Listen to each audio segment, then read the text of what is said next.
عجیب بات ہے، ہمارے ہاں ایسے کمزرف لوگ ہیں کہ اپنی فتح کو بھی سیلیبریٹ نہیں کر سکتے، اپنی کامیابی پر بھی تشکر ادا نہیں کر سکتے، جبکہ میرے رب کریم نے کہا ہے لئن شکرتم لازیدنکم ولئن کفرتم ان عذابی لشدید۔ ہمیں تو اونچی آواز میں اللہ کا شکر ادا کرنا چاہیے کہ یا اللہ تیرا شکر ہے تو نے ہمیں اپنے سے 6 گنا بڑے پر فاتح بنا دیا۔ اور یہ قرآن کریم کی اس آیت کو اپنے سامنے رکھے تو نظر آ جائے گا کہ استستغیثون ربکم فاستجاب لکم انی ممدکم بألف من الملائکۃ مردفین۔ کوئی مانے نہ مانے، لیکن میں یہ حلفاً کہہ سکتا ہوں اس جنگ میں رب کریم نے ہماری مدد کے لیے فرشتوں کو بھی اتارا ہو، اور یہ واضح ہوا ہے بہت ساری چیزوں سے۔ اور پھر دیکھیں آپ کو ایک سفارتکار اپنا مل گیا۔ ہم نے اتنی بار ممکنہ ذکر نہ کیا ہو کہ ہم نے 8 طیارے گرائے ہیں یا 7 گرائے ہیں، وہ ڈونلڈ ٹرمپ نے مذاق بنا دیا مودی کا، ہر 5 منٹ کے بعد وہ کہتا ہے ہاں 5 مارے 6 مارے 7 مارے۔ وہ مودی اس کا سامنا کرنے سے ڈرتا ہے۔ بہت ساری عالمی کانفرنسز میں جو پچھلے 3 ماہ میں ہوئی ہیں، جہاں ٹرمپ گیا ہے، مودی اس لیے نہیں جاتا کہ اتنے کھڑا ہو کے نہ کہہ دے کہ اس 8 مارے نہ کہ نہیں مارے تھے۔ دنیا کا وہ بہترین طیارہ رافیل، تو میں ایک دن ایسے ہی تو اللہ تعالیٰ نے جیسے آپ حضرات بھی سوچ و فکر، تو میں نے کہا یہ فیل اور رافیل یہ قریب قریب ہے۔ ہاں وہ ابرا اپنے ہاتھیوں کے ساتھ آیا تھا نا، اسے بھی بڑا مان تھا، تو وہ فیل والا بن کے آیا تھا، تو رب کریم نے ابابیلوں سے مروا دیا۔ میں نے کہا یہ بھی مودی کی آپ دیکھیں، اس کی ویڈیو دیکھیں، ہر بار وہ کہتا ہے مجھے رافیل ملنے دو پھر دیکھو کیا کرتا ہوں۔ میں نے کہا تو رافیل ڈھونڈ رہا تھا، رب نے کہا میرے جو شاہین ہیں نا پاکستان کے، جو لا الہ الا اللہ پڑھ کر بیٹھے ہیں جہازوں کی سیٹوں پہ، 70 کے 70 آپ کے پائلٹ باوضو جہازوں میں بیٹھے، شہادت کے جذبے سے بیٹھے اور لا الہ الا اللہ کا ورد کرتے ہوئے بیٹھے۔ اگر یہ باتیں کرے کہتے جی یہ تو فوج کے بڑے، دیکھیں جی فوج، یہ فوج میری ہے، میں اپنی فوج کے لیے اپنی قوم کے لیے بات کروں گا، کرتا رہوں گا، اس سے ہمیں کوئی نہیں روک سکتا۔ افواج پاکستان یہ ہمارا ملک ہے۔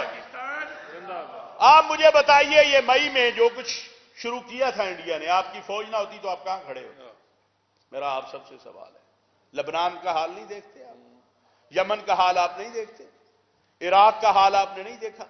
لیبیا جس کے اندر کوئی کافر ہی نہیں تھا،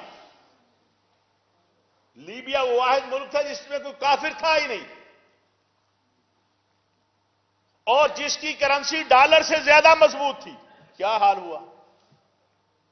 آج آپ اللہ کے فضل و کرم سے دنیا اسلام کی ایٹمی قوت ہیں، آپ کی مضبوط فوج ہے، اس لیے آپ کی طرف دوبارہ جرت نہیں ہو کر رہا، ورنہ آپ کا خیال ہے کہ مودی آرام سے بیٹھتا؟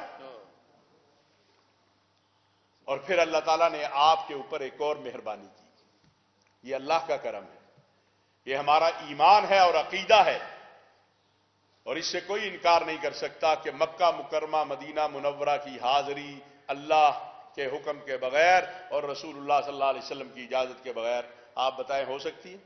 نہیں۔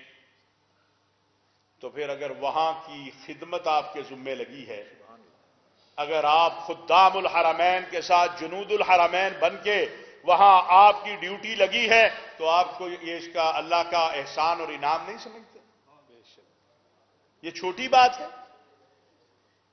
بہت عرصہ پہلے، اب تو نظام تھوڑا بدل گیا ہے، لیکن اب بھی ان میں سے کوئی ایک آدھ بزرگ نظر آتا ہے، سفید ریش بزرگ بیٹھے ہوتے تھے صف اول میں مسجد نبوی شریف میں، ریاض الجنہ میں۔ اب جب ان سے ادب احترام دعا کے لیے ملتے تو وہ ایک ہی جملہ پوچھتے تھے کہ پاکستان کی فوج ٹھیک ہے؟ حالات پوچھنے، ہم نے کہا نا یہ حالات خراب، وہ حالات خراب، ادھر خراب، کہ پاکستان کی فوج ٹھیک ہے؟ ہاں نعم الحمدللہ۔ کہا پھر کوئی خوف نہیں ہے، پھر کوئی مسئلہ نہیں ہے، اللہ تعالیٰ نے آپ کو جنود الحرمین بنا دیا خدام الحرمین کے ساتھ ساتھ، جہاں سعودی عرب کی حکومت، عوام، ان کی فوج وہاں خدمت میں مصروف ہے، اللہ نے آپ کو ان کے ساتھ لگا دیا۔ یہ کوئی چھوٹی بات ہے؟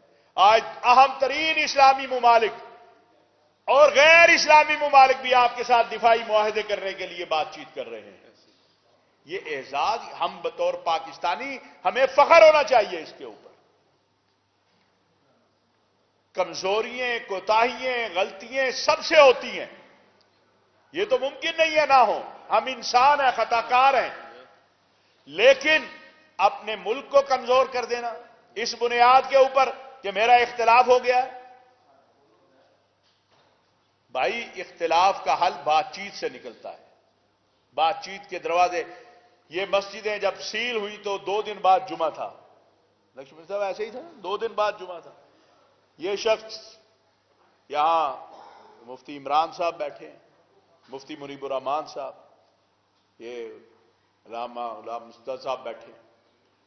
میں نے 1 منٹ بھی ممکن ہے اس وقت تک ہم چین سے نہیں بیٹھے جب ہمیں یہ اطلاع نہیں مل گئی کہ تمام مساجد میں جمعہ ہوگا اور مساجد کی سیل ختم کر دی گئی ہے. الحمدللہ ہم شکر گزار ہیں پنجاب حکومت کے، انتظامیہ کے، کہ انہوں نے تعاون کیا.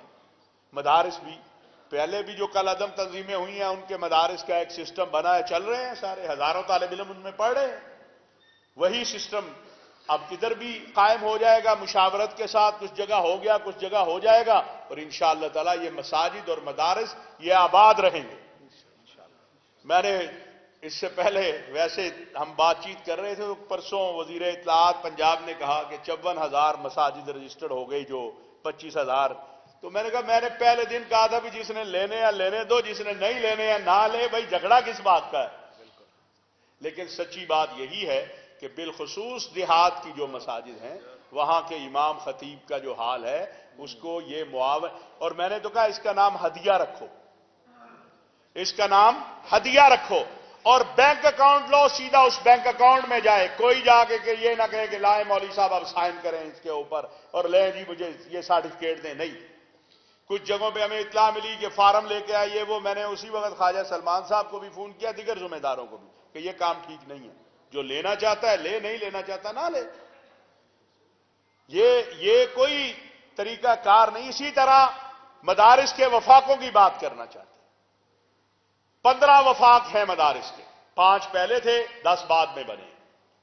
جس نے جس کے ساتھ جانا ہے اس کے لیے آپشن کھلا ہے. جو پرانے نظام کے تحت جانا چاہتا ہے ادھر رہے. کسی کو انتظامیہ کو یا کسی کو یہ اختیار حاصل نہیں ہے کہ وہ جبرن کہے کہ تم اس وفاق سے نکلو اور اس وفاق میں. اور اگر ایسا کوئی کرتا ہے وہ غیر قانونی ہے اور اس کا آپ ہمیں بتائیں گے تو انشاءاللہ اس کے خلاف ایکشن بھی ہم کوشش کریں گے.